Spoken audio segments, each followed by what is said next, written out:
మొహం అంతా ఎర్రబడిపోయిందిట. అప్పుడు ఇంద్రుడు అన్నాడు, నువ్వు నాకేమీ ఇవ్వక్కల, నీ ముఖంలో కాంతి మాత్రం నాకు ఇచ్చే చాలన్నాడు. ఒరే నాయన, ఇంత కాంతి ఉంటేనే వాడు చెప్పిన మాట వినలేదు, ఈ కాంతి పోతే నువ్వే నన్ను పట్టుకుని ఎవడు అంటావు నువ్వు? అక్కర్లేదు స్వామి, ఇకంచి నీ పేరు కహ ఎవడవుతుంది? కయితి బ్రహ్మణో నామ. అందుకని వెంటనే ఆ కాంతినంతా పసుపు పచ్చని వస్త్రంగా మార్చి తలకి కట్టేట. ఇదే పట్టము కట్టుట. కట్టిన తరువాత కమండలలో నీళ్లు పోసి నెత్తి మీద పోసాడు. అభిషేకము, ఈ రెండు పదాలు కలపండి, పట్టాభిషేకము.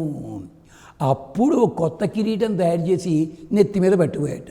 అక్కర్లేదండి, మీరు ఇచ్చిన కాంతి ఉంది కదా, వాళ్ళే దండాలు పెడతారు అన్నాడు. బయటికి వచ్చాడు. అందరూ కూడా సాగిలపడ్డాట. ఇదే రామాయణంలో ఉంది. రాముడు అన్నాడు, నేను అడవిలోకి వచ్చానండి, నాకు రాజ్యం లేదు. ఋషులు అన్నారు, స్వామి నగరస్థోవ వనస్థోవ రాజా నహాత్వం. నువ్వు నగరంలో కిరీటం పెట్టుకునుండు, ఇక్కడ జడలు కట్టుకునుండు, నువ్వే మాకు మహారాజువి. ఎంచేత నీ మొహంలో కాంతి అంతుందయ్యా. ఇది అందుకని కహ కిం, ఎవరిని అడగాలి? ఆయన్ని. కహ కిం పదమనుత్తమం, అలాంటివాడు.